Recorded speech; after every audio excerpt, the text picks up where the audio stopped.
Nuestra siguiente sesión se trata y es acerca de malformaciones vasculares with vascular y malformations está organizada and por, is organized por la rama de cirugía plástica pediátrica de la Sociedad Chilena de Cirugía Pediátrica. Dejo con ustedes a las moderadoras de la sesión, la doctora Pilar Claure y Carla Florín. Adelante.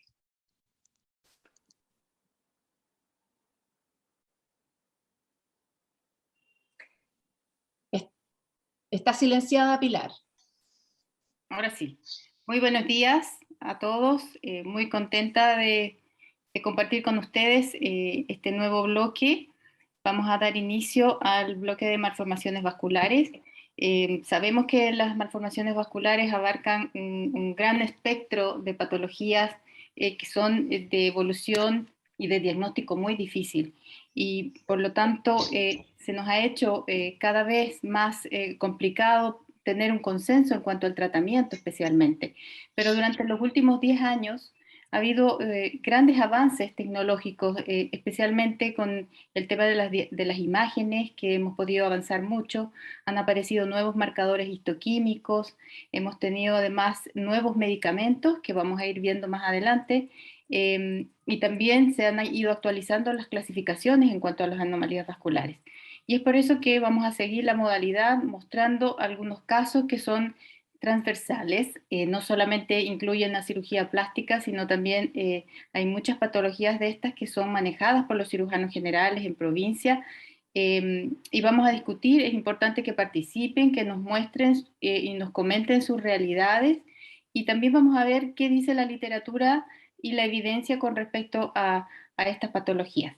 Para esto tenemos tres grandes panelistas. Está la doctora Angélica Pavlovs.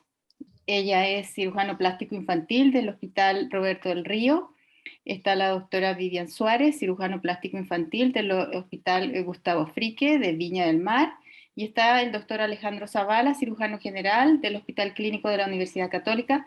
A los tres, bienvenidos y muchas gracias por aceptar la invitación. Y estamos muy ansiosos de saber su opinión, su conocimiento y que nos compartan todo esto. Vamos a dar inicio al primer caso clínico.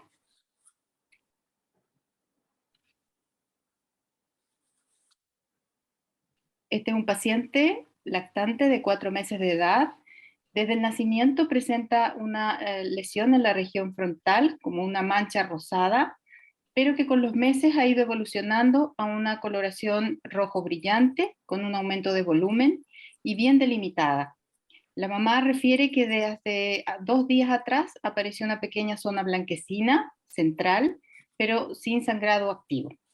En base a esto, yo creo que no va a haber mucha duda, y hay un consenso en general sobre el diagnóstico al que nos vemos enfrentados. Se trata de un hemangioma infantil, probablemente mixto.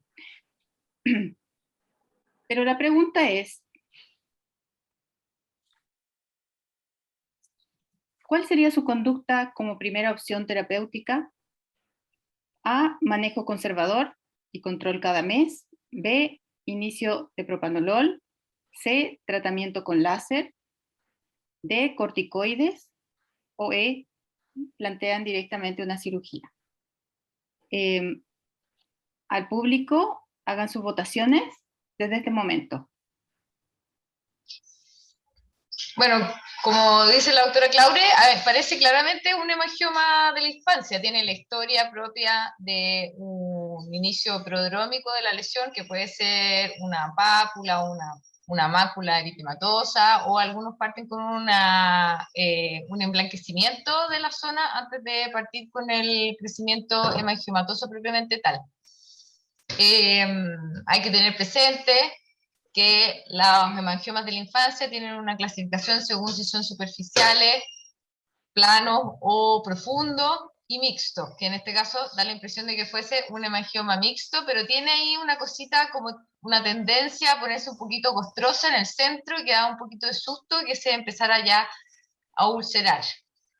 Además, llama la atención de que está en una zona estéticamente importante y hay unas pautas para manejo dermatológico y varias guías clínicas europeas y americanas que clasifican los hemangiomas de la infancia según el riesgo de ulceración, sangrado y el riesgo estético que tienen, con lo cual se apoyan en eso para el manejo del tratamiento. Así que se las recomiendo para que las busquen y las estudien, pensando en este caso. ¿Estás viendo las votaciones, Carlita? Sí. Bueno, tenemos entonces que ¿Pueden ver en su pantalla la votación? Sí, se ve, se ve. ¿Sí? ¿Se ve? Sí. Tenemos un 65% de los asistentes en los cuales iniciarían propanolol como una primera conducta terapéutica, seguido por un 30% con un manejo conservador. Y muy por debajo, propanolol, nadie votó por los corticoides y una sola persona iría a cirugía. Bien, vamos a ver qué dice la evidencia con respecto al tratamiento de los hemangiomas.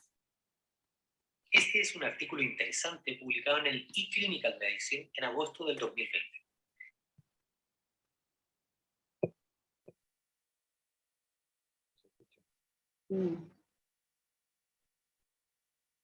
No se escucha el audio. Hicieron una relación sistemática y metaanálisis de comparaciones múltiples, incluyendo todos los ensayos randomizados que compararan tratamientos para el hemangioma infantil. Encontraron un total de 30 ensayos randomizados controlados, con 20 combinaciones terapéuticas posibles. Como resultados principales, encontraron que el tratamiento más efectivo fue el propanolol oral con láser de neodimio, que la combinación de cualquier láser más cualquier beta bloqueador es más efectiva que la monoterapia por sí sola, y que las dosis más altas de propanolol asociado a prolongar la duración del tratamiento tuvo mayor tasa de éxito. Por otro lado, describen que el láser pulsado asociado a propanolol tuvo la menor incidencia de reacciones adversas como úlcera o pérdida de color. Con esta información podemos potenciar los conocidos efectos del propanolol para el hemangioma infantil, asociándolo al láser o modificando la duración y dosis del mismo. Pues bien, ¿les sorprende en realidad lo que dice la literatura? Sí, la verdad es que nosotros no tenemos láser en el hospital y se han planteado varias propuestas de tratamiento con láser en varias patologías y lo estamos tratando de evaluar acá. Hay que tener presente que hay varios tipos de láser, el PDL, que es el que habló en segunda instancia el doctor Campos, es para el manejo del eritema y de las telangiectasias superficiales, y el componente del láser, ya sea el JAK o el CO2, tiene un componente que puede llegar a un elemento más profundo, que va a depender probablemente de la indicación según el tipo de hemangioma. Yo creo que sería muy interesante partir en los hospitales con esta experiencia. En particular nosotros no la tenemos, pero sí estamos interesados en incorporarlo. Es interesante considerar... ¿Me escucho? Sí. Sí. Es interesante considerar porque la cantidad de pacientes que uno tiene en control con hemangiomas de la infancia son altísimos. Y algunos en zonas tan críticas como el del paciente que tú presentaste. Me llama la atención que incluso haya una persona que proponga como primera opción la cirugía, cuando en general es bien conocido y bien de amplio consenso, digamos, el uso del propanolol como manejo de una lesión de un tumor vascular de este tipo. Probablemente la asociación con otros elementos son los que están más en discusión ahora, o sea, es el propanolol solo o el propanolol y algo más. Y como otra opción es el propanolol, perdón, la evaluación expectante, en el fondo, no hacer nada y ver la involución natural de estas lesiones. Desde mi punto de vista, esa lesión en la cara, que no es pequeña, que incluso tenía una zona más bien ulcerativa en el centro, que probablemente está en la mitad de su curva de desarrollo, no creo que sea tan conveniente dejarla solo a un manejo expectante. Creo que yo estoy completamente de acuerdo con la gran mayoría de que el tratamiento es el uso del propanolol. Ojalá pudiéramos contar además con otras opciones, como dice Angélica, de uso de láser. En el Hospital Frique no tenemos láser de ningún tipo. Así que nuestro tratamiento de base es el uso del propanolol en las dosis estándar. Doctor Zavala. Mira, yo soy cirujano pediátrico, así que en general cuando me llega uno de estos pacientes, le pido un electrocardiograma y se lo mando al dermatólogo. Salvo que el paciente sea de muy lejos o tenga algún problema, yo parto con el propanolol.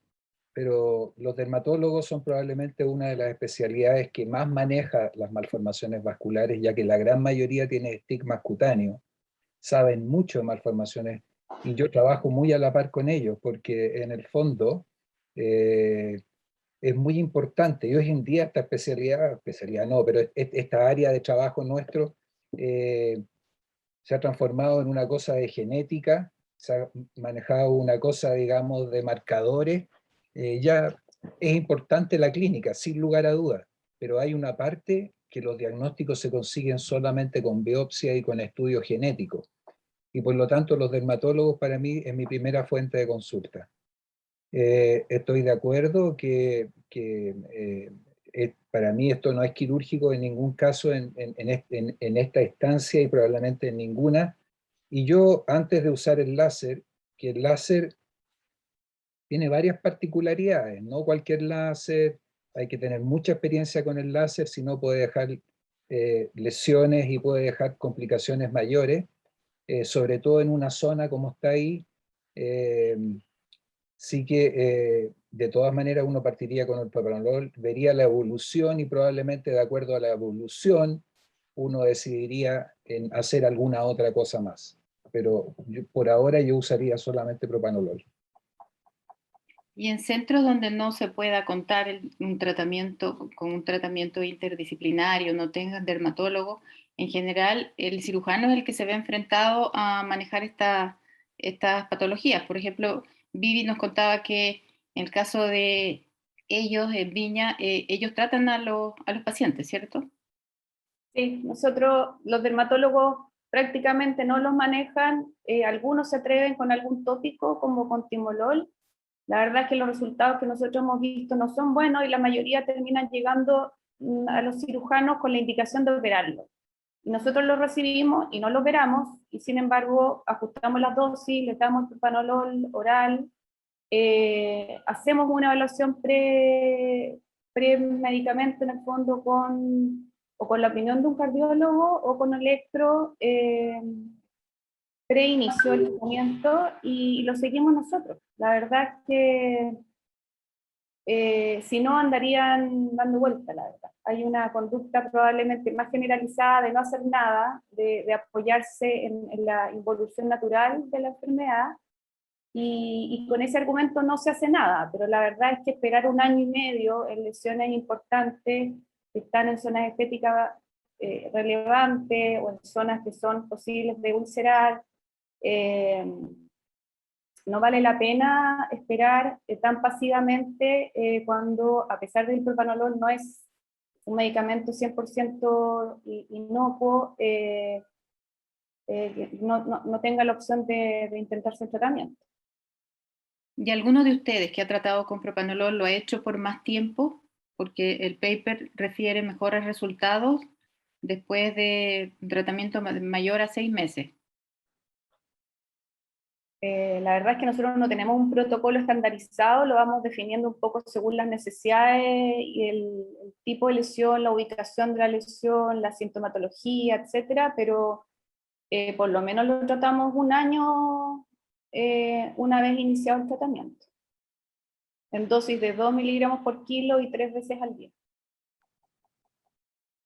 Les recordamos al auditorio que pueden realizar sus preguntas en el box de preguntas y respuestas, que también puede que van a tratar de ser respondidas durante la presentación a medida de que vayan apareciendo.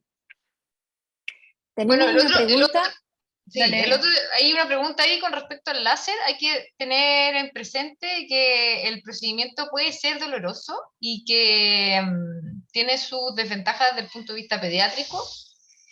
La otra desventaja es que hay láser portátil, como conversábamos con la doctora Claudia el otro día, pero muchas veces la máquina se tiene que trasladar desde el centro donde está, que generalmente lo tiene Dermato, a pabellón, lo cual lo hace también un poquito difícil manejo. La verdad es que nosotros no tenemos experiencia, pero queremos en el futuro eventualmente tenerla. No sé si alguno de los panelistas conoce cómo lo hace algún otro lugar o si saben cómo es el modo operandi.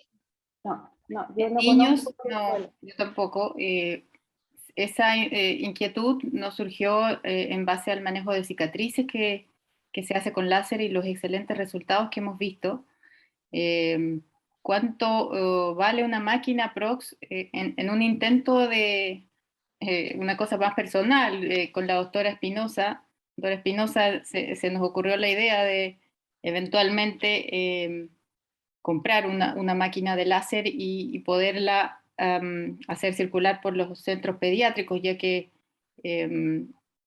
hay máquinas que son portátiles, que ya no es como los láseres, esas máquinas gigantes que uno se imaginaba antes, y averiguando precios, cuesta alrededor de 15 o 20 millones una máquina de láser portátil.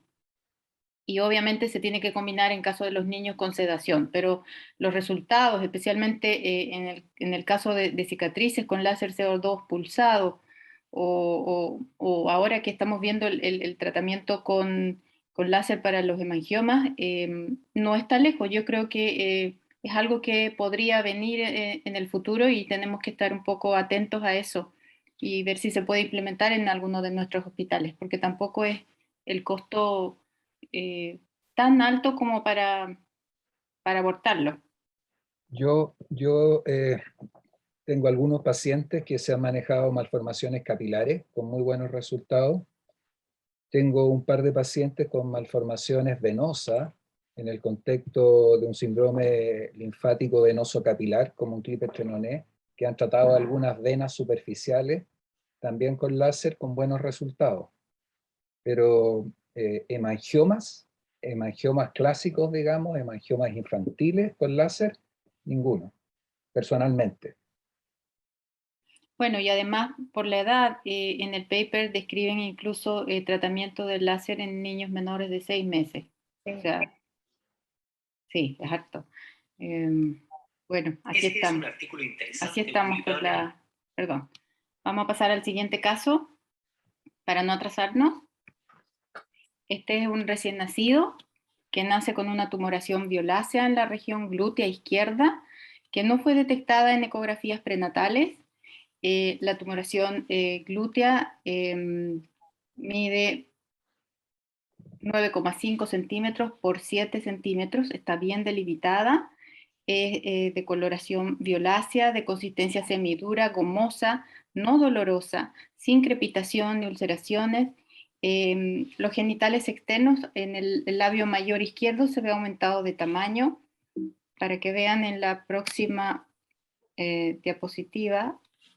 Aquí se ve un poco mejor. Esta lesión va a incluir un poco el labio mayor izquierdo de la niña. Y un poco según estas características, no se ve claramente si tiene algún halo periférico, pero para que ustedes se vayan haciendo la idea, ¿qué diagnósticos diferenciales se plantearon inicialmente con este paciente? Primero, pensando de lo más malo, digamos, de lo más bueno a lo más, entre comillas, malo, un hemangioma congénito. ¿De qué tipo? Eso no lo sabemos, un hemangioendotelioma, por ejemplo, una malformación arteriovenosa o un teratoma. ¿Alguno de ustedes se plantea algún otro diagnóstico además de lo que se plantearon en este caso? ¿O están de acuerdo? Yo estoy de acuerdo y creo que el estudio tiene que ir en busca de confirmar o descartar cualquiera de esos elementos, pero es el... Estoy de acuerdo. Bueno, la pregunta es, ¿qué estudio de imágenes podrían ser útiles en este caso? Una ecodoppler, una resonancia magnética, una ecocardio, una ecoabdominal o todas las anteriores. Voten desde ahora ya.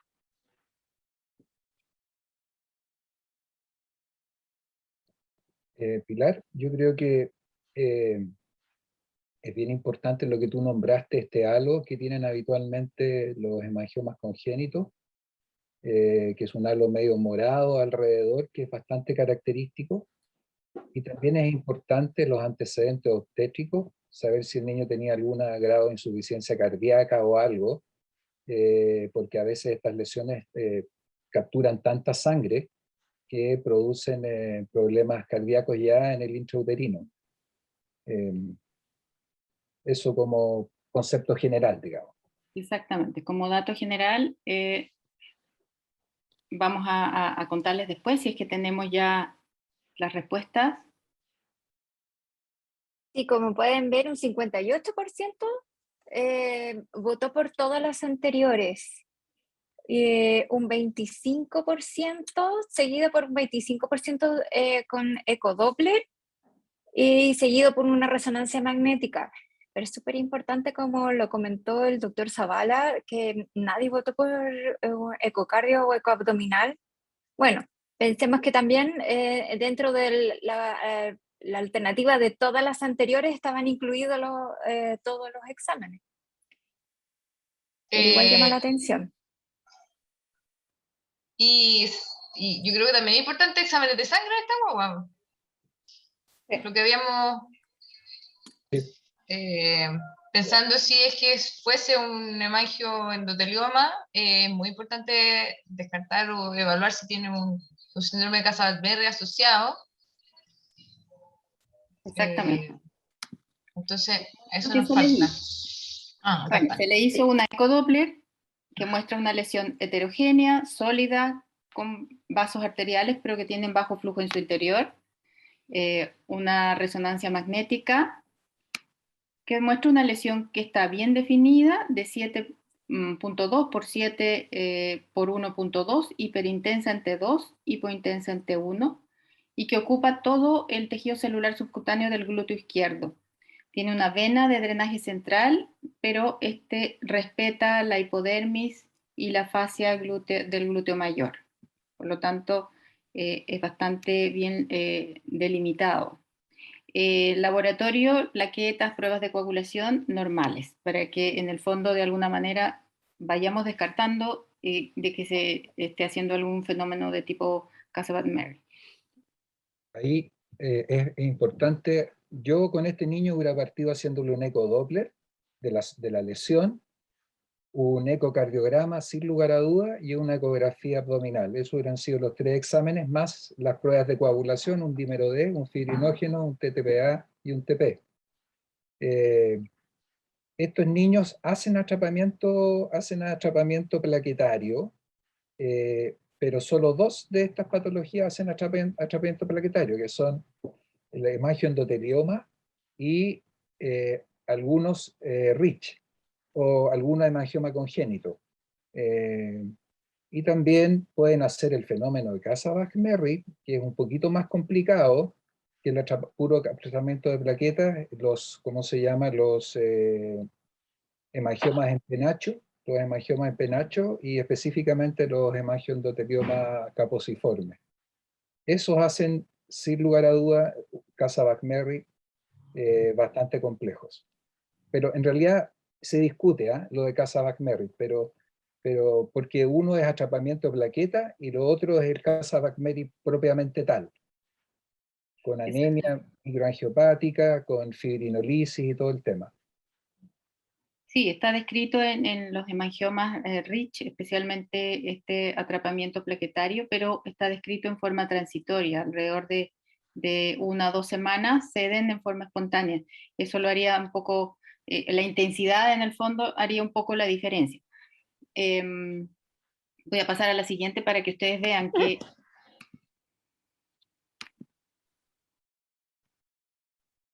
mientras esperábamos los resultados de los exámenes y se hacía la resonancia, esta fue la evolución durante la primera semana. Si se fijan, hay una clara disminución de la intensidad en el color y me atrevería a decir que también un poco en el tamaño.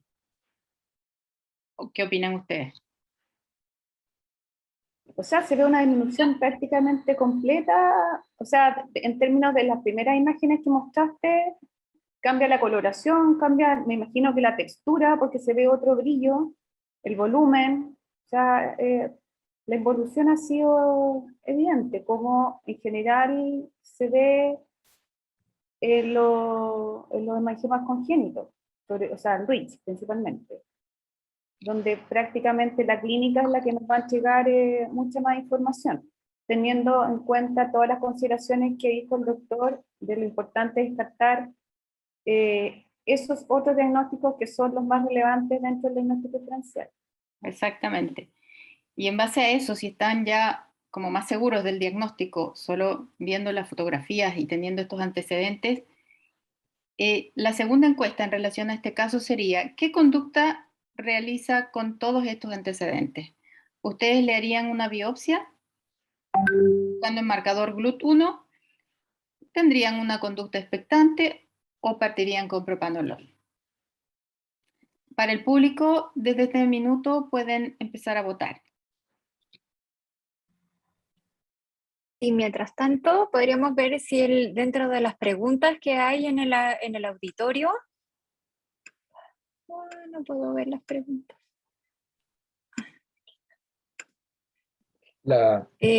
Preguntan si sirve el TEG. ¿El qué? TEG. Si sirve el TEG. No sé. No sé qué es el TEC. ¿Qué se refiere con el TEC? ¿Podrían describirnos entonces? ¿Qué dice? Tromboelastograma. Tromboelastograma. Si hay un compromiso vascular, sin lugar a dudas, orienta el tromboelastograma, es muy útil para poder diferir en qué es lo que está faltando cuando hay un trastorno de coagulación. Pero igual, y sirve más para reponer, para corregir, que para diagnosticar, pero también sirve para diagnosticar. Sin lugar a dudas serviría. Si estamos en un escenario de tener que reemplazar productos sanguíneos, plaquetas, por dónde apoyar. Sin lugar a dudas ayudaría. ¿Tenemos las respuestas de la encuesta? Sí, ya tenemos los resultados. Un 40% votó porque se le realizaría una biopsia con el marcador GLUT, y la otra está dividida en 30 y 30%, en los cuales votaron si seguirían con la conducta expectante o el inicio de propanolol. Eso es para comentarlo, el inicio de propanolol en un... Sí. ¿Y ustedes con qué se en un hemangioma congénito? Yo tendría una conducta expectante, la verdad. Yo también. Como bastante la biopsia probable que sea un... Perdón. Sí. O sea, la evolución es categóricamente de un Rich. No hay ningún hemangioma infantil que se va a comportar de esa manera. Al contrario, los hemangiomas infantiles, desde que aparecen, crecen espantosamente, violentamente, hasta los 9-12 meses. Y al contrario, se ha ido achicando. Eso es muy de Rich. No hay otra patología intrauterina, malformación vascular intrauterina, que se comporte de esa manera. El GLUT1 negativo vamos a saber, o sea, el GLUT1 vamos a saber que va a salir negativo, o sea, no tiene ningún sentido hacerle una biopsia, no tiene, porque va a salir negativo de todas maneras. Solamente los hemangiomas infantiles son GLUT1 positivos. Conducta expectante sin lugar a duda, inicio propranolol no tendría indicación. No tienen tratamiento médico los hemangiomas congénitos en general, así que... Claro, por eso es importante comentar eso, porque igual hartas personas votaron por el inicio del propanolol. Sí, mucho. Yo estoy completamente de acuerdo con Angélica, con el doctor Zavala. Realmente la biopsia queda probablemente limitada a cuando tengo alguna duda diagnóstica o cuando tengo un cambio en la evolución de un cuadro de este tipo o no tengo otras maneras de estudiarlo, pero no va a aportar nada en este caso. Clínicamente en 3 días o 4 días la foto que mostraste hubo un cambio importante, o sea, tiene toda la cara de ser un RICH y como RICH el manejo expectante es el tratamiento. No, el propanolol no tiene ninguna eficiencia en eso. Ahora, lo que no sabemos, perdón, lo que no sabemos si eso se va a transformar en un pitch finalmente. Bueno, eso es verdad. Porque Vamos a ver el paper. hay que pero- ver la Exacto. evolución y ahí vamos a ver, porque si es un pitch que es parcialmente involutivo, rich rápidamente involutivo y niche no involutivo, en una de esas igual va a haber que hacer cirugía. Pero, Sí, pero no propanolol. pero no propanolol. Claro. Es importante aclarar que hay hemangiomas infantiles y hemangiomas congénitos, eso es importante, que son absolutamente diferentes uno de otro. Veamos qué dice este paper. Este es un artículo publicado en British Medical Journal Pediatrics en octubre del 2020. Los hemangiomas congénitos son tumores vasculares poco frecuentes que se encuentran presentes y desarrollados al nacer. Al ser poco frecuentes, su estudio y historia natural han sido difíciles de describir. Estos hemangiomas se clasifican su evolución después del nacimiento, en rich si son rápidamente involutivos, pitch si son parcialmente involutivos y niche si no involuciona. Estos autores presentan una serie retrospectiva de un centro de referencia a lo largo de 13 años con 57 pacientes. De esta serie pudieron obtener varias características clínicas, entre las cuales se destacan: los hallazgos clínicos e histológicos son similares en el hemangioma congénito, lo que sugiere que rich, niche y pitch pertenecen al mismo espectro. Rich y pitch no pueden distinguirse al nacer y solo 2/3 de los rich típicos al nacer sufrirán una involución completa y finalmente el otro tercio se diagnosticará como pitch. La aparición de ulceración sugiere una futura involución incompleta. Se ve con mayor frecuencia en pitch. La mayoría de los hemangiomas congénitos no requirieron ningún tratamiento. La cirugía puede estar indicada en caso de hemorragia. Rich y niche pueden estar asociados con trombopenia transitoria al nacer, que debe distinguirse del fenómeno de Kasabach-Merritt, ya que se resuelve espontáneamente en 2 semanas. Niche puede desarrollar dolor neuropático tardío en su lesión, lo que puede ser causado por disfunción nerviosa intralesional. Con esta información, ya puedes aproximarte mejor al diagnóstico diferencial de estas lesiones, que siguen siendo un desafío clínico. Gracias, Sandra. Buen Como resumen. ven, Yo quiero aclarar una cosa, que con los niche hay que tener mucho respeto, porque es una lesión de alto flujo que no tiene por ninguna forma transformación fibroadiposa como los hemangiomas de la infancia, y que uno tiene que planificar, si uno va a ir a resecar un hemangioma congénito, planificar cobertura cutánea, porque la lesión vas a tener que sacarla de una, va a sangrar, hasta llegar al lecho sano.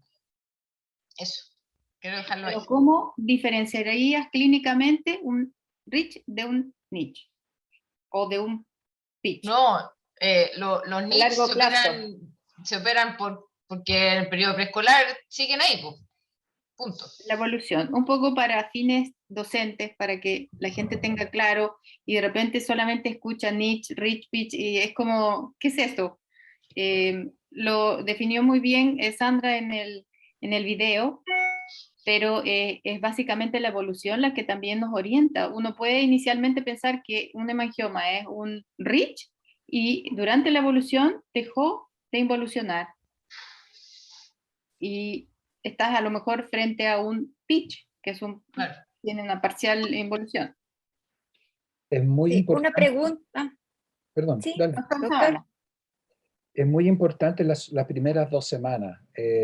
Y en esas primeras 2 semanas, aunque los rich grandes que crecen harto y donde están también metidos los niche y los pitch en un comienzo, porque no sabemos cuál de las 3 variantes va a terminar siendo, pueden hacer un atrapamiento plaquetario muy severo, que puede no definirse como un Casa-Bach-Merry, porque puede faltar la anemia hemolítica microangiopática, que es una de las cosas que a veces no tienen, pero pueden tener fibrinolisis también y pueden tener, digamos, plaquetas bajas y van a requerir apoyo hematológico para poder estabilizarlo.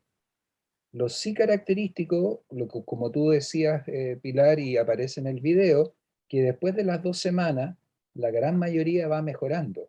Y lo que se vio en el paciente, en el caso que tú presentaste, es que ya a la semana había habido un cambio.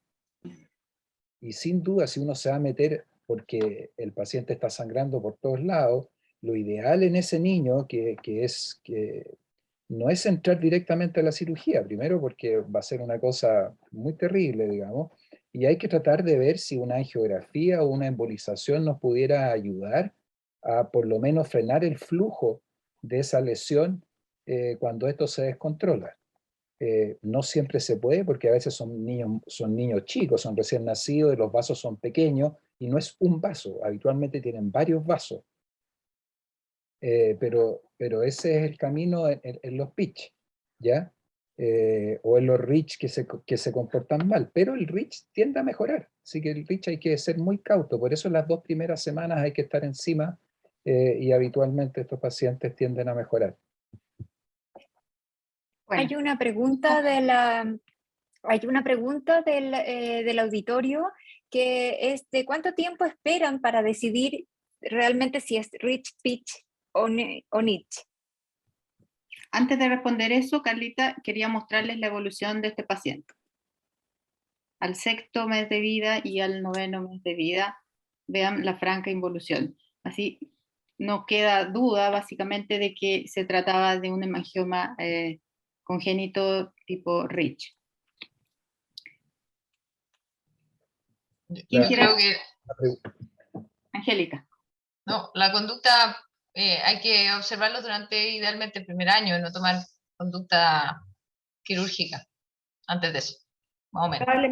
Probablemente, o sea, ya en la clínica inicial podemos tener alguna idea general de si esto es un rich o un rich que puede ser pitch o un niche, por sus características clínicas, digamos.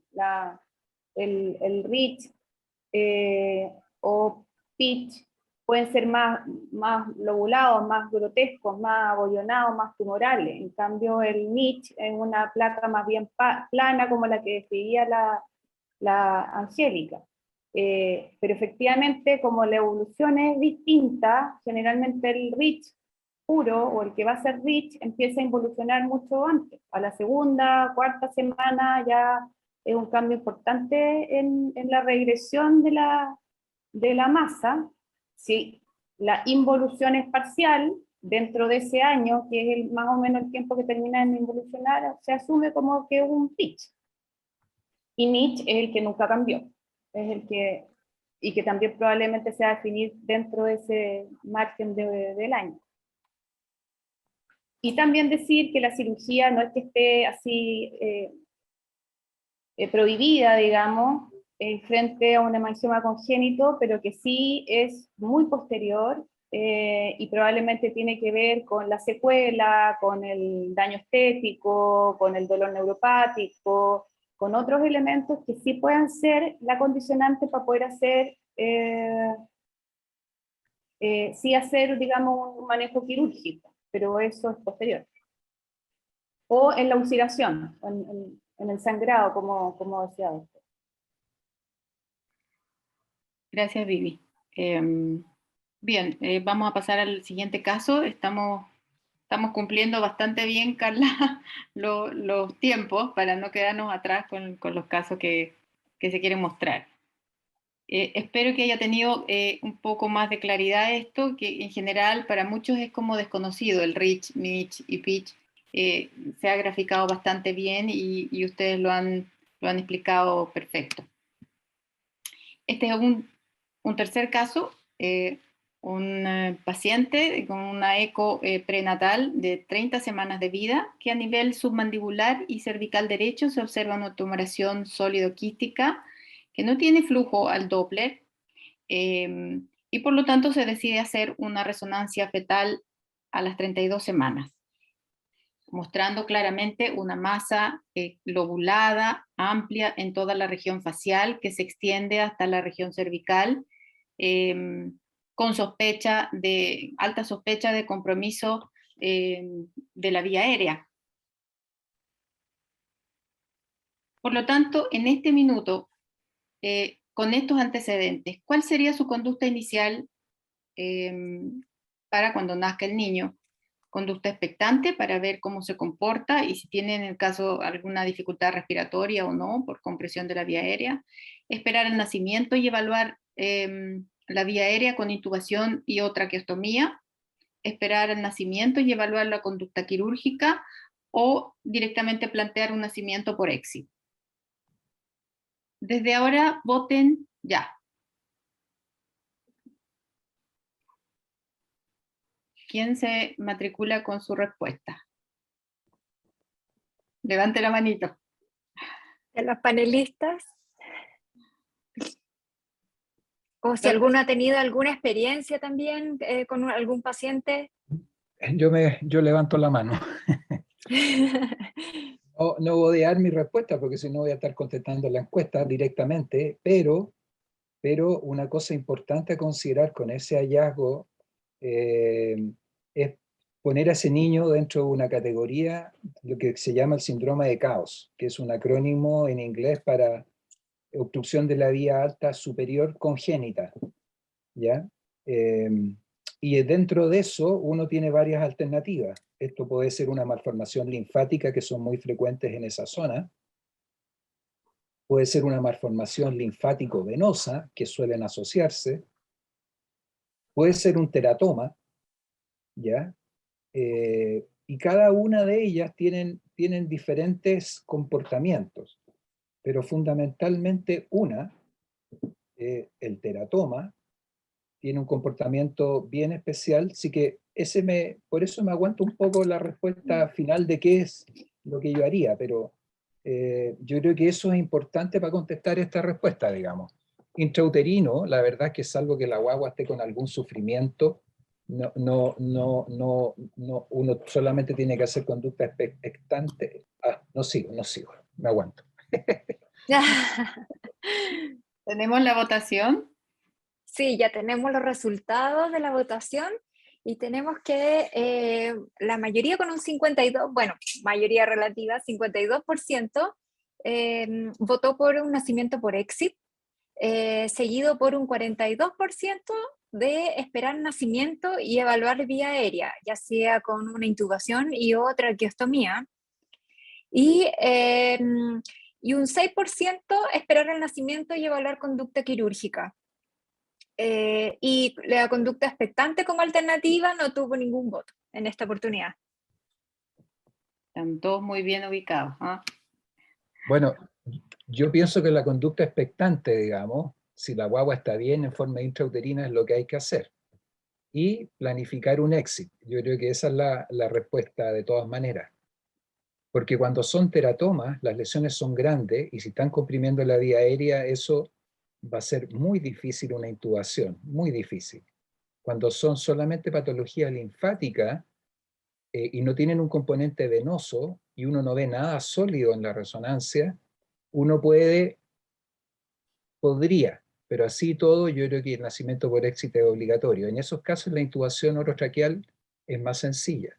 Y cuando son linfático-venosas y ha sangrado alguno de estos quistes, igual tienen zonas duras y hace difícil la intubación. Así que el nacimiento por EXIT, en este caso, es una obligación. si están en provincia, ojalá derivar al paciente a un centro donde pueda, en el fondo, contar con este procedimiento, que no se hace en todas partes.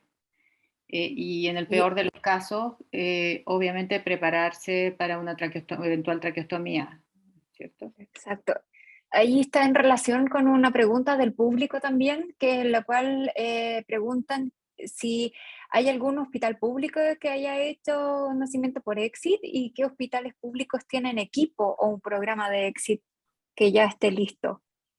Bueno, no quiero adelantar, pero este paciente igual es de hospital público, es del Sotero del Río.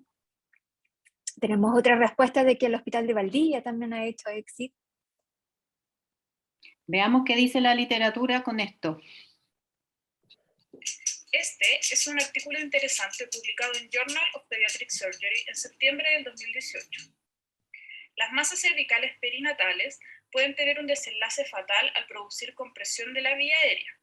Las decisiones de manejo pueden ser muy difíciles e involucran un equipo multidisciplinario. Este artículo presenta una serie retrospectiva de 13 pacientes con masas cervicales congénitas gigantes y su manejo. La lesión más frecuente en 11 pacientes fue de malformación vascular linfática, seguido de un teratoma en 2 casos. Los 13 pacientes fueron tratados con EXIT inicialmente y 2 de ellos requirieron traqueostomía para asegurar la vía aérea. Todos los pacientes, salvo uno, fueron tratados con cirugía en las primeras semanas de vida. Hubo complicaciones mayores en 2 pacientes y recurrencia en 5 de ellos. Con esta información podrás prepararte mejor en caso de tener un caso tan desafiante como los de este tipo. Muy bien. Voy a dar la palabra a Vivi.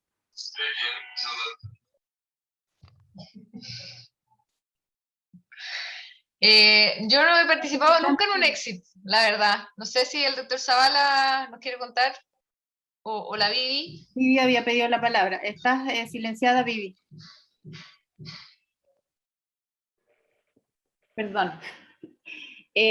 Yo quería referirme un poco al artículo, y hoy en día teniendo el acceso más fácil a la resonancia en el estudio antenatal, como la que tú mostraste, que permite de alguna manera evaluar el impacto, el compromiso que tiene una lesión cervical en la vía aérea, ya sea por desplazamiento, por compresión, por infiltración, porque comprometa o no el piso de la boca, porque comprometa o no la base de la lengua, son elementos más que importantes, más que relevantes para poder planificar la manera en cómo esa guaguita tiene que nacer. O sea, ese nacimiento va a ser de alto riesgo, de alta mortalidad, si es que no se puede anticipar todas las consecuencias que puede traer si no logro manejar la vía aérea en forma rápida. Por lo tanto, yo coincido con el doctor que lo que se debe hacer o lo que corresponde hacer por seguridad es hacer un EXIT. Efectivamente, en nuestro hospital no hemos hecho EXIT, no existe un equipo, digamos, constituido para esto. No sé, probablemente están apareciendo algunos otros informaciones en otros hospitales, pero de alguna manera es la manera que tenemos ahora de enfrentar este tipo de pacientes, entendiendo que tenemos información suficiente prenatal. Distinto antes que nacían a ciegas, y ahí uno tenía que improvisar, pero ahora no debería ser improvisado, debería ser anticipado y planificado, y probablemente en algunos casos nos obligue a, en nuestro hospital al menos, tener que trasladar pacientes que sabemos que tienen una masa cervical con un gran compromiso en la vía aérea a algún lugar donde sí podamos hacer un EXIT seguro. Doctor Zavala.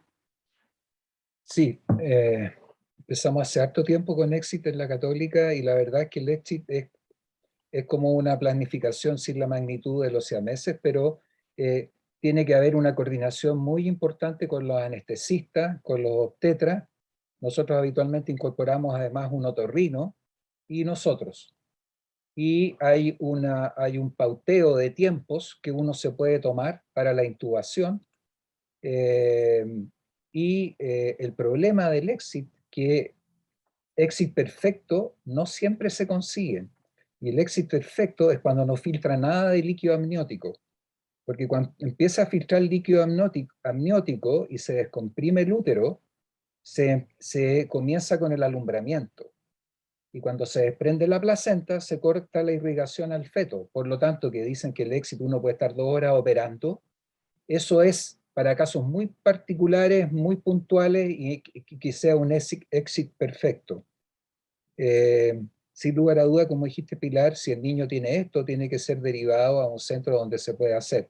Yo sé que en el Sotero del Río lo han hecho, Carla no lo dijo, pero yo sé, por modestia me imagino, pero en el Sotero lo han hecho ya más de una vez. Sé que en otros hospitales públicos también los han hecho, sí que es una cosa que se hace con cierta frecuencia. Yo presenté en un congreso los 4 primeros exits que habíamos hecho hace mucho tiempo atrás. No sé cuántos van ahora, pero no son casos tan frecuentes estos tampoco. Pero se usa también para otras patologías de repente que mezclan cosas cardíacas con vía aérea. También el exit se usa para eso. ¿Cuánto tiempo ha estado con circulación placentaria, o cuánto tiempo es lo máximo que uno podría estar, considerando que a veces uno tiene que hacer un procedimiento quirúrgico inmediato? No en este caso, que es como una intubación, pero si le han tocado, o a los que les ha tocado estar, ¿cuánto tiempo uno dispone aproximadamente? Sé que no es muy planificable, pero ¿cuánto? No, ¿Hora, dos? no, uno tiene tiempo, pero uno tiene que darse mínimo, o sea, tiene que darse que ojalá en 30 minutos esto esté solucionado. De hecho, el exit se usa para operar y se describe en exit de 2 horas, ¿ya? Sí. Pero uno debiera estar todo listo, porque el paciente va a tener este riesgo que haya el alumbramiento y vamos a estar, digamos, con problemas si uno no tiene resuelta la vía aérea y la oxigenación.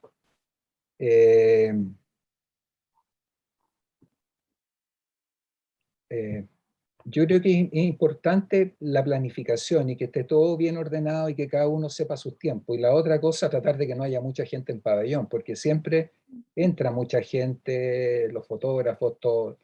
Las traqueostomías, en realidad, con el estrés uno no se da cuenta, pero las traqueostomías en estos niños demoran entre 3 y 5 minutos. Son muy rápidas, son muy rápidas. Y yo creo que es parte del estrés que uno quiere quiere terminar rápido y tener la vía aérea controlada. Es más, hay una que yo no hice, que hizo el doctor, hace tiempo que no las hago yo, la está haciendo el doctor Bulletin, que se hizo la traqueostomía y se pasó una guía hacia la boca y por ahí se pasó el tubo y se intubó. El manejo de la traqueostomía en estos niños es bien compleja también. No hay cómo fijar la cánula, es compleja. Así que si uno puede, si uno pudiera y tiene tiempo para hacerlo, lo que hizo el doctor en ese paciente fue muy bueno, porque se cerró la tráquea y quedó intubado, y con eso da mucho más manejo al equipo de neonatología para estabilizar el niño y planificar una cirugía. Perfecto. Vamos a ver qué pasó con este niño. Finalmente nace por exit a las 38 semanas y se ve este gran aumento de volumen cérvico-facial que se abarca hasta el cuello por anterior y se extiende hasta la región retroauricular por posterior. Se realiza un angiotac que muestra una extensa masa con un componente macro y microquístico multicompartimental. Se extiende en planos profundos y también compromete el espacio parafaringio y desplaza parcialmente la vía aérea. La segunda pregunta para este caso es: luego de una evaluación multidisciplinaria se decide realizar una infiltración con esclerosantes, asumiendo que es una malformación de tipo linfática. Y según su experiencia y disponibilidad, ¿qué esclerosante elegiría para su uso en este paciente? Opción A, bleomicina. Opción B, doxiciclina. Opción C, polidocanol. D, OK432 y E, etanol. ¿Pueden votar desde ahora? Ya. La pregunta está hecha para el panel. Pero Si nos pueden esperemos a contar que la experiencia. contesten. Esperemos a que contesten. Aquí decimos- Entre medio, lo que puedo decir es todo. que de la gente que respondió, también qué bueno que saber que también en otros hospitales y en otras partes, no solo en Santiago, lo están realizando el exit. Solamente como para terminar con el tema, que lo están haciendo por lo menos de la gente que respondió en Temuco, también en el Tisné y en Valdivia, creo que era el otro. Valdivia, sí, publicaron hace poquito, vi el artículo, no me acuerdo qué revista de Otorrino, y es un caso muy bonito, sí. Felicidades a Valdivia. Ahora ya tenemos el resultado de la votación. Un 69% votó por bleomicina, seguido con un 21% de doxiciclina, más lejos polidocanol y solo una persona con OK432. Bueno, también depende de la disponibilidad del esclerosante. Veamos qué dice este artículo con respecto a la infiltración. Este es un artículo interesante publicado en el Journal of Vascular Surgery en noviembre de 2019. La escleroterapia es un tratamiento común de las malformaciones vasculares linfáticas de cabeza y cuello. Existe un sinnúmero de agentes de escleroterapia y distintos esquemas, pero no está claro cuál es el agente esclerosante con mejor efectividad y seguridad. Esta revisión sistemática y metaanálisis encontró 25 estudios con un total de 726 pacientes. El resultado principal fue que la efectividad general de la escleroterapia para cura completa de la lesión fue un 50%, un poco más alta en lesiones macroquísticas y un poco más baja en lesiones microquísticas y mixtas. El agente esclerosante con mejor efectividad fue la doxiciclina, con un 64% de respuesta, y la morbilidad permanente de la escleroterapia fue un 1%. Con esta información puedes recomendar de manera segura la escleroterapia para este tipo de lesiones e informar a los padres sobre su efectividad y seguridad. No. Muy divertido el video. Sí. Muchas gracias al colador literario nuevamente porque nos hemos divertido mucho. Es una forma muy entretenida de aprender con este sistema. ¿Qué les parece el porcentaje tan bajo de remisión, si quieren decir? Y contra toda encuesta, la doxiciclina es la que mejor resultado ha tenido hasta ahora. Doctor Zavala. Bueno, lo que yo siempre le digo a los pacientes es que no hay ninguna de estas sustancias que uno inyecta que sea segura o que no tenga, yo le llamo fantasma. La doxiciclina probablemente es en la que la complicación mayor es que se tiñan los dientes. Es una tetraciclina y a diferencia de la tetraciclina no hace hoyos en los dientes, no hace que se caigan los dientes ni nada, pero los tiñe. La bleomicina, en muy pocos casos, está descrito que produce fibrosis pulmonar. Hay muy pocas publicaciones, se usa desde el año 60 y tanto, pero igual es un tema porque ¿cómo se llama? Es una patología que no tiene tratamiento. El OK432 no hay ningún caso descrito, en teoría no debiera ocurrir, ¿ya? Motivo por el cual yo lo dejé de usar, ¿ya? Y porque fundamentalmente el temor podría producir una encefalitis espongiforme, ¿ya? Esto es porque el estreptococo del OK432, beta hemolítico, grupo A, se cultiva en agar sangre. En teoría, el agar sangre no debiera transmitir esta enfermedad, pero existe una remota posibilidad. También se usa desde el año 60 y tanto. En Japón se utiliza como la BCG en Chile. En vez de BCG ponen OK, ¿ya? Y se usa mucho en todo el Asia. Y el OK en las lesiones de cuello, macroquísticas y fundamentalmente quísticas macro, tenía 75-80% de respuesta en la serie que yo hice. Pero en otras partes del cuerpo no.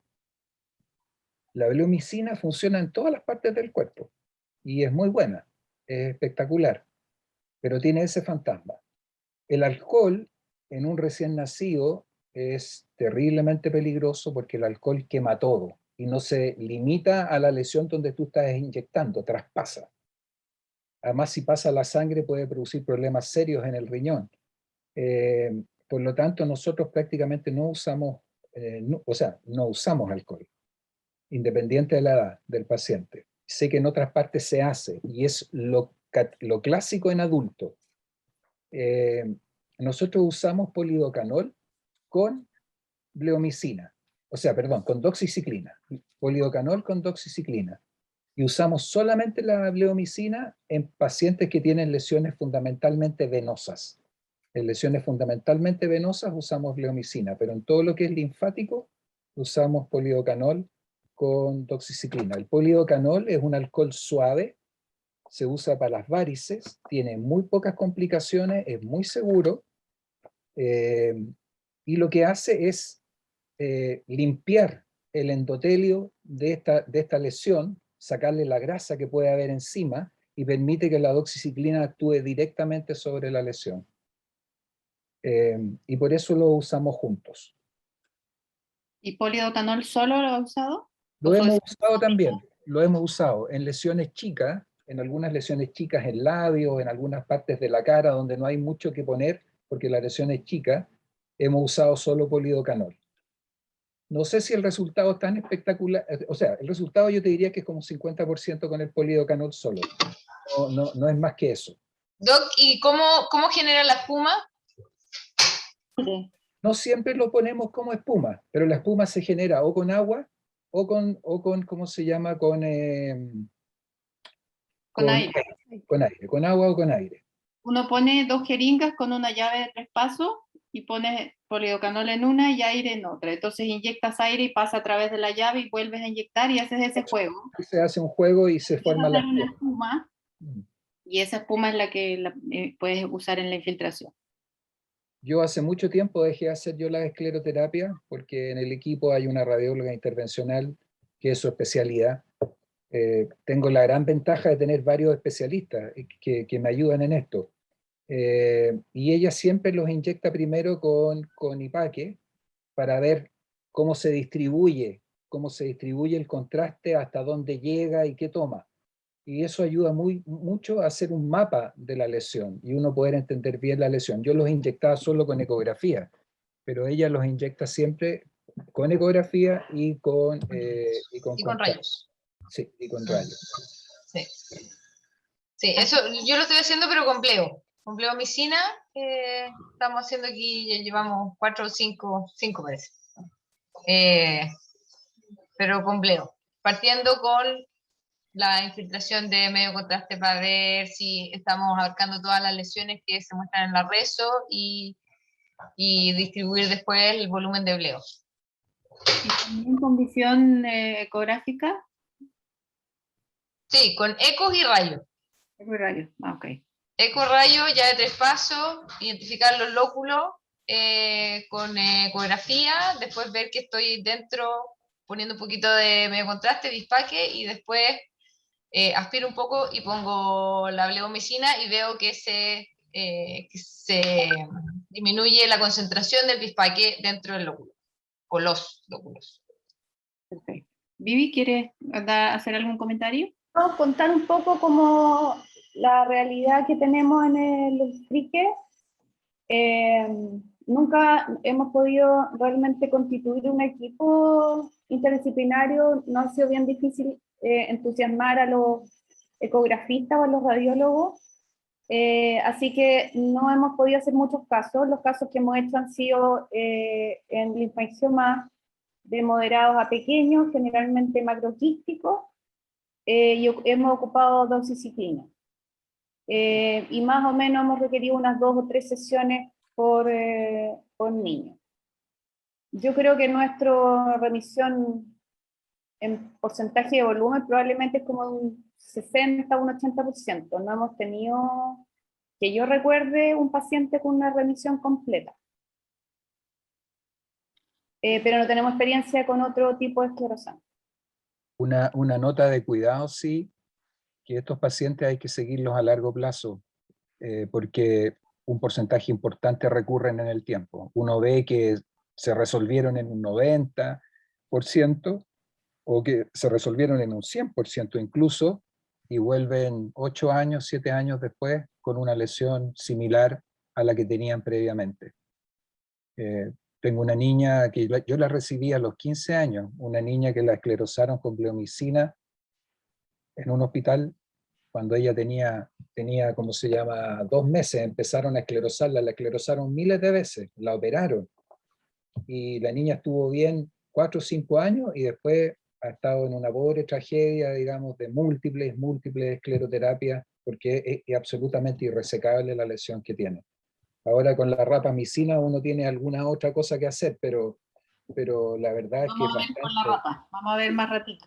Sí, la verdad es que es una pesadilla para estos pacientes, una pesadilla. Vamos a ver qué pasó con este niño.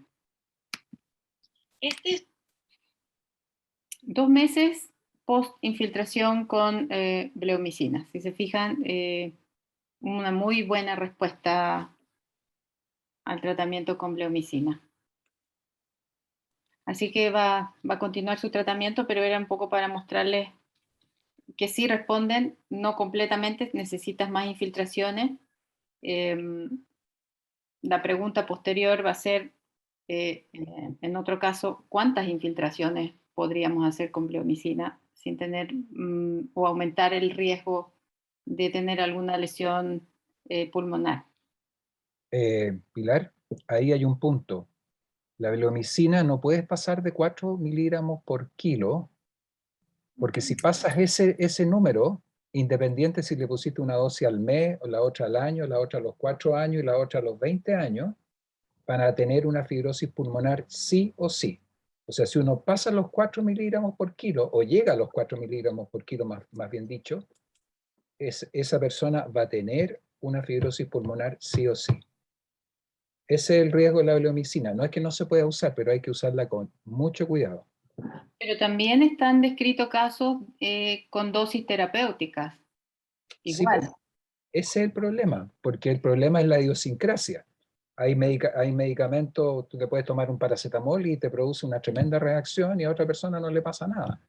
Ahora, si revisamos la literatura, hay muy pocos casos publicados de muy poco. pulmonares. Yo encontré 3, Sí. pero de los 3 describían que no eran dosis mayores, sino dosis terapéuticas. Incluso un paciente en la primera infiltración tuvo un problema pulmonar. Sí. ¿Mm? Ese es el fantasma. El fantasma, exactamente. Bien, otro caso similar, un preescolar de 2 años que tiene este aumento de volumen cervical blando con algunas zonas violáceas en la región cervical derecha. La ecografía muestra una malformación linfática con tabiques macroquísticos y tiene un pequeño componente venoso, una resonancia magnética que también muestra estas lesiones quísticas y con tabiques. Y se infiltra en 3 oportunidades con bleomicina, pero no responde. Entonces la pregunta es, ¿qué hace? ¿Intenta una cuarta esclerosis con bleomicina? ¿Se cambia a doxiciclina o polidocanol? ¿O alguno tiene experiencia con rapamicina, llamada también sirolimus? Para el público, voten desde ahora ya. En general yo hago 2 escleroterapias con el mismo escleroterápico. Y si no hay respuesta, yo cambio a otro escleroterápico. ¿Ya? No hago nunca 3 con el mismo escleroterápico si es que no obtengo respuesta. Y si después del tercero no pasa nada, bueno, ahí lo conversamos después. ¿Tenemos la respuesta? ¿En qué valor tenemos a la rapamicina en este minuto? ¿Cuánto cuesta? Yo sé que es muy cara, pero y aquí la tenemos por equipo oncológico del Hospital Roberto del Río, pero no sé los valores para el paciente externo. Cuando son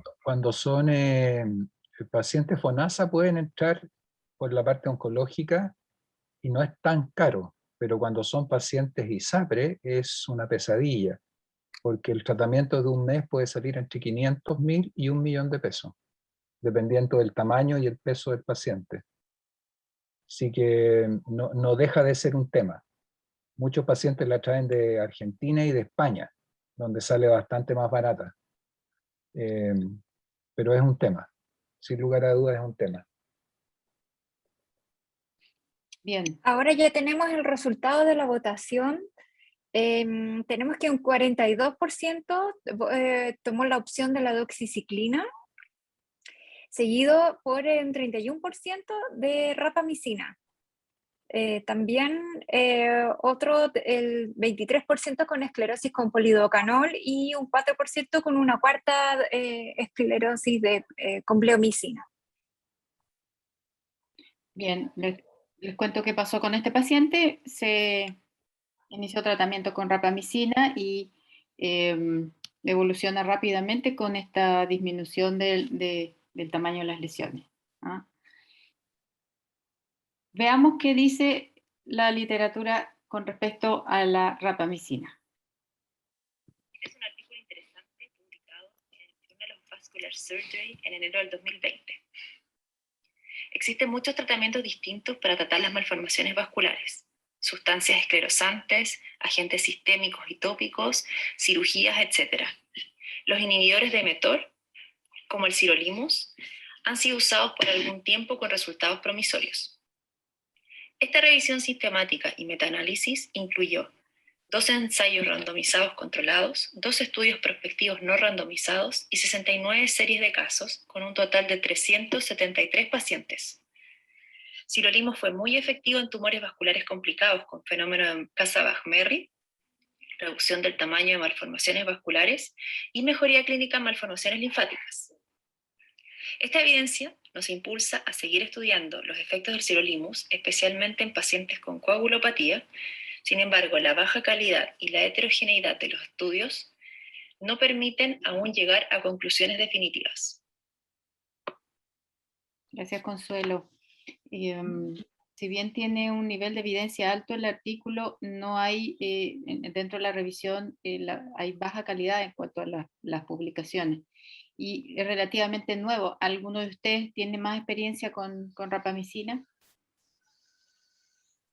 Bueno, nosotros empezamos hace algún tiempo con la rapamicina. Yo diría que si uno entra en los congresos del ISVA, cada día tiene más lugar, digamos, este tratamiento. Hay varios trabajos con resultados muy optimistas. Nuestra serie hasta ahora ha sido bastante buena, con buena respuesta al tratamiento. Pero tiene el tema económico, que ya lo conversamos, que es un tema. No sé cuántos pacientes están en rapamicina en este minuto en el hospital, pero deben ser alrededor de unos 10 pacientes. El problema es que uno debiera dejar este medicamento, hay que controlar las dosis, los niveles, hay que controlarlos con imágenes. Tienen complicaciones, pero son bajas, no mayores de 5%. Estomatitis, problemas, digamos, de infecciones pulmonares, que es el más grave. Habitualmente se manejan con cotrimoxazol profiláctico, mientras están tomando rapamicina, que no es una norma. Algunos grupos la usan, otros no. Nosotros la usamos. La verdad es que cuando funciona, como el caso que presentaron, es mágico, porque en meses la cosa desaparece, digamos, realmente la lesión desaparece. Y ahí el tema es cuánto tiempo la mantengo, ¿ya? Y qué pasa cuando la suspendo. En general, se trata de que no dejarlo menos de 6 meses cuando se puede, ojalá alrededor de 1 año, y ahí habitualmente uno le hace una suspensión de 2-3 meses y evalúa qué pasa. El 20% y a veces un poquito más del 20% vuelve a aparecer como si uno no le hubiera puesto nada, se inflama así.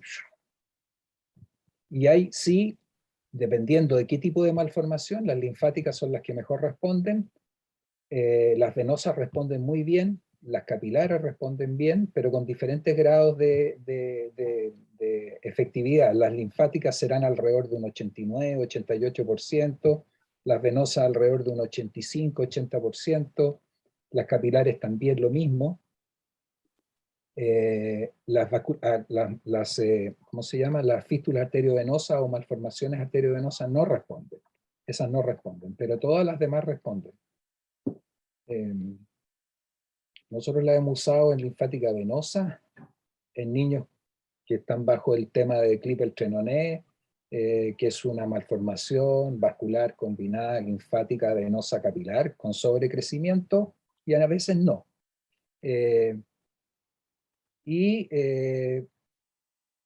Con buenos resultados, como les digo, con buenos resultados. Con recaídas parciales y sin recaídas hasta el momento. Eso. Pero uno siempre la piensa, y cuando ya no hay nada más que ofrecer, la cirugía no es alternativa, la escleroterapia ya no es alternativa tampoco, lo único que va quedando es la rapamicina. O sea, la reservaríamos para casos como de segunda línea, en el fondo, tratamiento de segunda línea, aunque uno ve que cada vez más se está usando casi que de primera línea. No sé. No lo sé, salvo que sean pacientes extremadamente complejos desde el inicio. Hace poco tiempo tuvimos una paciente recién nacida que venía con una lesión intrauterina que al nacer en el hombro derecho, y que al nacer nos pareció que era un Rich, tanto a mí como a la dermatóloga. Y empezó a hacer secuestro plaquetario, empezó a hacer secuestro de fibrinógeno, empezó a complicarse la evolución de la paciente, así que empezamos con problemas de manejo. El corticoide lo controló durante un tiempo, le hicimos una biopsia, y la biopsia, que no es fácil en ese contexto, la biopsia informó que era un hemangioendotelioma. Le pusimos rapamicina y mágico. O sea, a los 6 meses prácticamente no tenía nada. Y a los 7 meses yo le pedí una ecografía para ver si quedaba algo, y quedaba por debajo. Todavía por debajo se veía la piel toda arrugada, como cuando uno pincha estas malformaciones quísticas y se arrugan enteras. Lo mismo, era todo piel arrugada y no se tocaba ninguna cosa. Le hicimos una angioresonancia, los vasos se habían achicado una enormidad. Así que ahí la operé junto con los plásticos en el hospital, porque la resección cutánea que hice fue más o menos grande. Es una guagua que tiene menos de 1 año todavía, y el plan, todavía estamos con esta niña, esto desde hace unas 4 semanas atrás más o menos. El plan es reiniciar la rapamicina después de 4 o 6 semanas de suspensión, porque la rapamicina altera mucho la cicatrización. Y por lo tanto hay que tener mucho cuidado con los tejidos cuando uno opera con rapamicina, y la recomendación es suspenderla al menos unas 2 semanas antes de hacer un procedimiento. Yo la suspendí 4. ¿Ya? Eso. Y lo otro, doctor, la otra consulta que también se viene después, ¿cuánto tiempo dejar la rapamicina? Porque se ha visto que muchas veces se suspende la rapamicina y después la lesión vuelve a crecer. Por eso decía, eso es más o menos entre un 20 y 25%. Y está descrita rapamicina usada desde 3 meses hasta 212 meses. O sea, es muy amplio el espectro de uso, y va a depender obviamente de la respuesta del paciente. Pero lo descrito en la literatura son pacientes que no la han usado más de 3 meses, tuvieron buena respuesta y lo suspendieron, o hicieron alguna reacción, algún problema y tuvieron que sacarla, ¿ya? y pacientes que la han tenido que usar durante 212 meses, lo más probable con interrupciones entre medio. No te puedo decir exactamente cómo fueron estos pacientes, pero con interrupciones lo más probable entre medio. Yo creo que el efecto tan rápido y tan mágico, entre comillas, con algunos casos, es como que lo que te hace pensar en dejar inmediatamente rapamicina, pero falta todavía un poco más de estudios a largo plazo para ver qué pasa cuando la suspendes, como decía la Carla. Y la literatura, lamentablemente, no hay trabajos todavía de buena calidad que nos hagan ver con qué seguridad podemos dar este tratamiento a los pacientes y si lo vamos a usar de primera o de segunda línea. Yo creo que la mezcla, rapamicina más algún otro procedimiento, yo creo que es lo ideal cuando se pueden hacer. Hay pacientes en que uno no se puede meter nomás, pero si uno puede hacer escleroterapia o puede hacer resección quirúrgica o puede hacer un láser, yo creo que esa en el futuro va a ser la mezcla ideal, rapamicina más algo. Probablemente. Yo coincido con el doctor, la verdad es que de todo lo que hemos visto, todos los hospitales y en todos los centros pueden usar esclerosantes distintos. Y cada uno habla desde su realidad, de lo que tiene a la mano, de lo que ha podido comprar, de lo que le financian, de lo que le funciona, de si tiene apoyo o no tiene apoyo. Y probablemente el tratamiento médico de una anomalía vascular probablemente nos facilitaría todas las cosas, pero no creo que nos vaya a solucionar el problema. Yo creo que es poder asociar más elementos con el mismo fin. Yo coincido en que probablemente el tratamiento del futuro va a ser un esclerosante, que todavía no sabemos cuál es el mejor y cuál nos va más y cuál tiene menos RAM, y el tratamiento médico con rapamicina. O sea, en este minuto se han descrito dos otros medicamentos que están en estudio, similares a la rapamicina, pero que van por otras vías que llegan a la angiogénesis. Sí que yo creo que hay mucho estudio en esto todavía. No hay que olvidar que la rapamicina es un inmunosupresor, ¿ya? Eso hay que tenerlo muy claro, ¿ya? Entonces, tampoco es como un medicamento para poner de primera, desde mi punto de vista, teniendo otras cosas que uno puede hacer y con las cuales tiene también resultados buenos en un porcentaje de pacientes.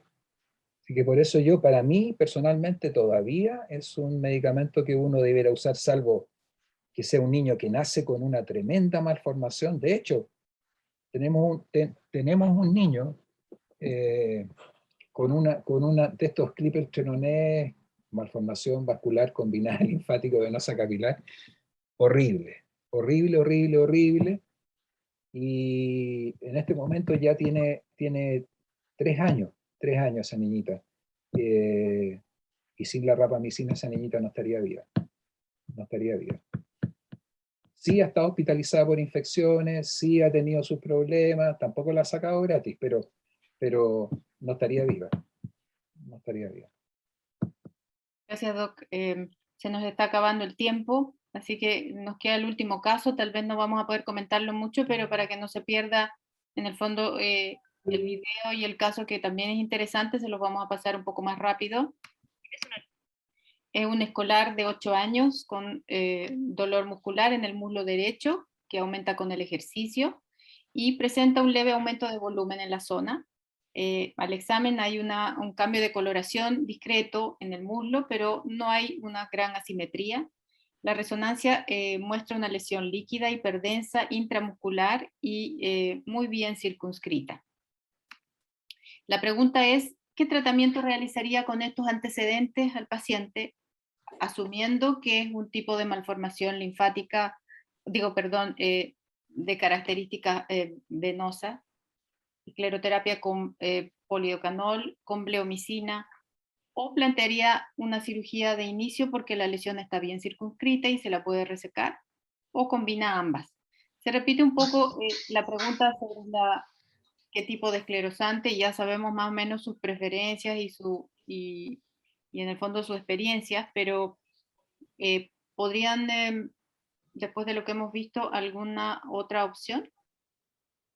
Voten si quieren ahora ya. A mí me llama la atención la imagen, el componente que involucra gran parte del músculo, como en su cabalidad, y hay en especial un tipo de malformación venosa que se llama FAVA, Fibroadiposis Venous Anomaly, FAVA. Vascular, Vascular. sí. Que en general responden poco a la escleroterapia, entonces ahí habría que ver cómo responde. Yo sería de ir viendo cómo responde, y eventualmente puede ser que no responda si corresponde a un FAVA. Tienen el resultado de la votación, ya la tenemos, un 70% prefirió la combinación de ambas. Es decir, probablemente de una escleroterapia más cirugía, seguido por un 15 o 15% de escleroterapia o con polidocanol o con bleomicina.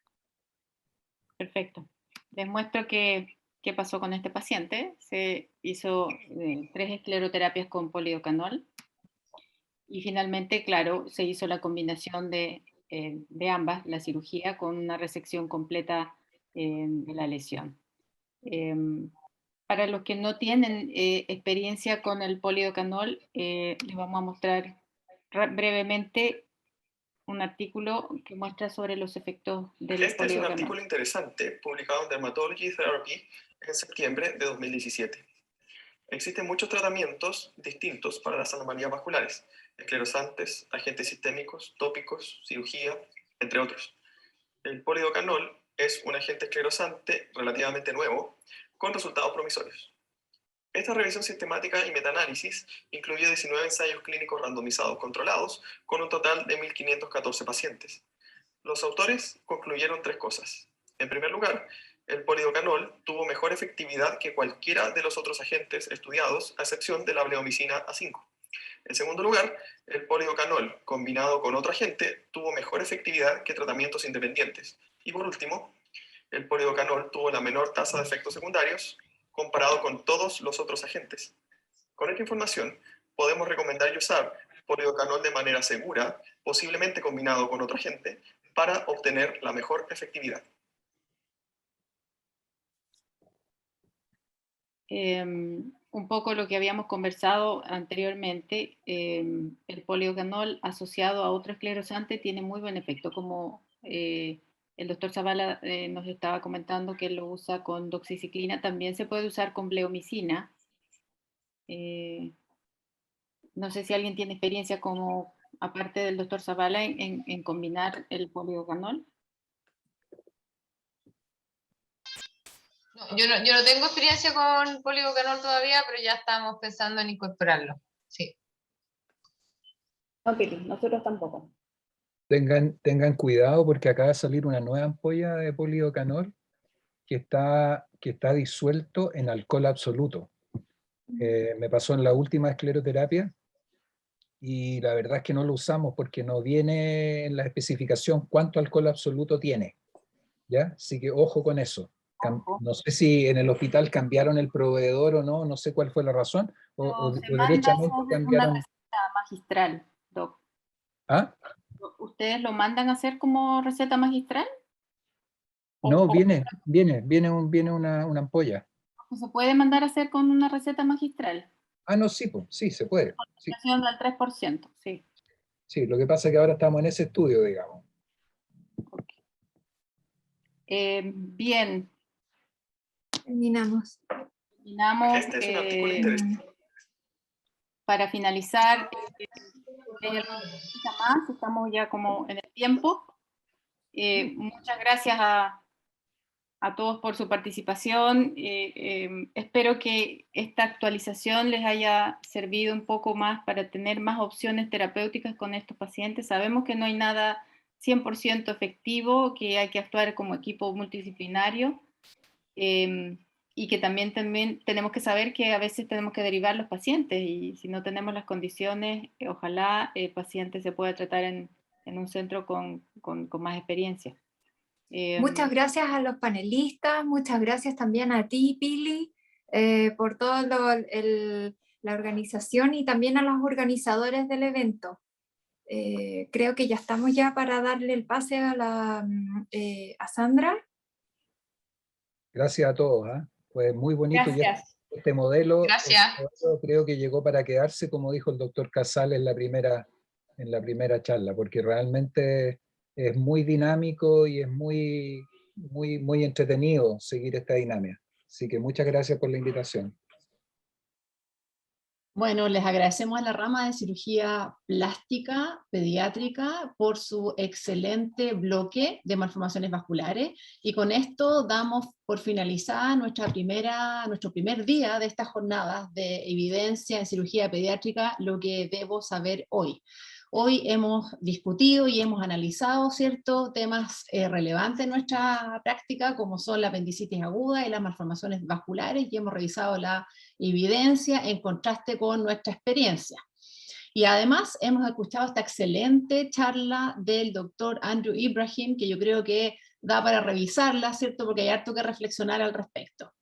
Los esperamos el próximo miércoles 24 con los bloques de enterocolitis necrotizante, de fimosis y con una conferencia de la Fundación Epistemónicos. Así que sin más, los dejamos. Gracias a todos y gracias por su feedback. Chao, Gracias, muchas gracias. Chao.